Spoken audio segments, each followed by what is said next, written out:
एक वो लोग जो सपना देखते हैं और एक वो लोग जो बड़ा सपना देखते हैं, इन दोनों में डिफरेंट है। एक वो लोग जो बड़े सपने देखते हैं और एक वो लोग जो उन बड़े सपने को पूरा करते हैं, डिफरेंट है। एक वो लोग होते हैं जो ये सोचते हैं कि मुझे ये चाहिए ही चाहिए और अगर नहीं भी मिला तो कोई प्रॉब्लम नहीं। लेकिन एक वो लोग होते हैं जो ये सोचते हैं कि मुझे ये चाहिए ही चाहिए, हर कीमत पर चाहिए, डिफरेंट है। अगर आप इस टाइम पर वो नहीं कर रहे हो जो आपके लिए सबसे ज़्यादा इम्पोर्टेंट है, आपके सपनों से जुड़ा हुआ काम है, तो आपका ड्रीम नहीं सिर्फ एक विश है।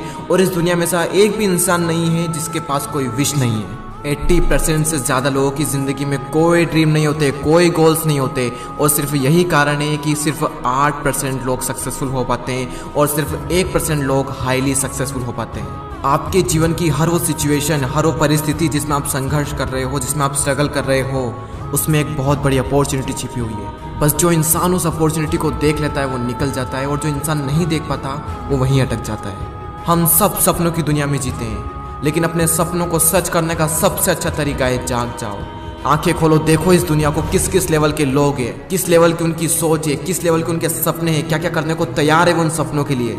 कोई भी इंसान जो अपनी जिंदगी में कुछ बड़ा नहीं कर पाता, जो अपने सपनों पर काम नहीं कर पाता, उसके दो सबसे बड़े कारण होते हैं। एक तो है फेल होने का डर और दूसरा है अपनी खुद की सेल्फ ईगो। लेकिन एक बात तो पहले से ही तय है कि कोई भी इंसान बिना फेल हुए तो कभी कामयाब हो ही नहीं सकता, तो फिर फेल होने का डर क्यों? एक इंसान है जिसकी मैं बात करना चाहूँगा, जो कि 4th में 2 बार फेल, 8th क्लास में 3 बार फेल, ग्रेजुएशन के एंट्रेंस एग्जाम में 5 बार फेल, 30 जॉब इंटरव्यू से रिजेक्टेड। KFC के जॉब इंटरव्यू में जाते हैं, वहाँ पर 24 में से 23 को सिलेक्ट कर लिया जाता है, लेकिन उस एक इंसान को सिलेक्ट नहीं किया जाता। फिर वो पुलिस में भर्ती होने के लिए जाते हैं, वहाँ पर 5 में से 4 इंसान को सिलेक्ट कर लिया जाता है, लेकिन उससे सिलेक्ट नहीं किया जाता। वे फिर से जॉब इंटरव्यू के लिए जाते हैं, और उस टाइम पर उनका फ्रेंड जिसके उनसे भी कम मार्क्स होते हैं वो उनके साथ में होता है। उनके फ्रेंड का सिलेक्शन हो जाता है, लेकिन उनका सिलेक्शन नहीं होता है। ऐसा लग रहा था कि उनकी लाइफ में फेल्योर के अलावा कुछ है ही नहीं। अपनी लाइफ में फेल अगेन एंड अगेन, इतनी बार फेल, लेकिन उसके बावजूद भी रुके नहीं। और आज हम उस इंसान को जानते हैं, चाइना के सबसे अमीर इंसान और अलीबाबा कंपनी के फाउंडर जैक मा के नाम से।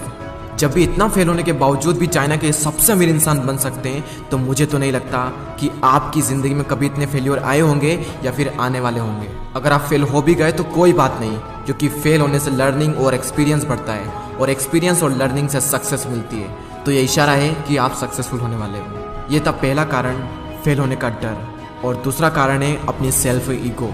एक रिसर्च शो करती है कि आधे से ज़्यादा लोग सिर्फ अपनी ईगो के कारण अपनी ज़िंदगी में ज़्यादा कुछ बड़ा नहीं कर पाते। अगर आपको छोटे से छोटे लेवल का काम करना पड़ रहा है, करो।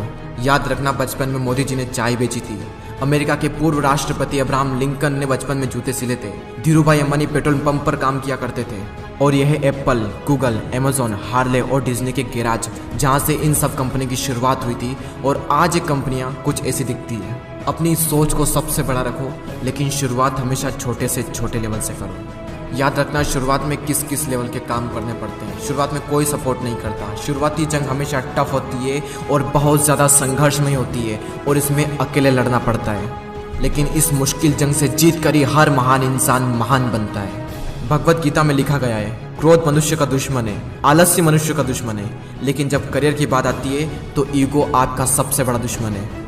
अपनी ईगो में से ईगो हटाइए, गो, उठो, दौड़ो, भागो, और तब तक मत रुकना जब तक कि लक्ष्य की प्राप्ति ना हो जाए।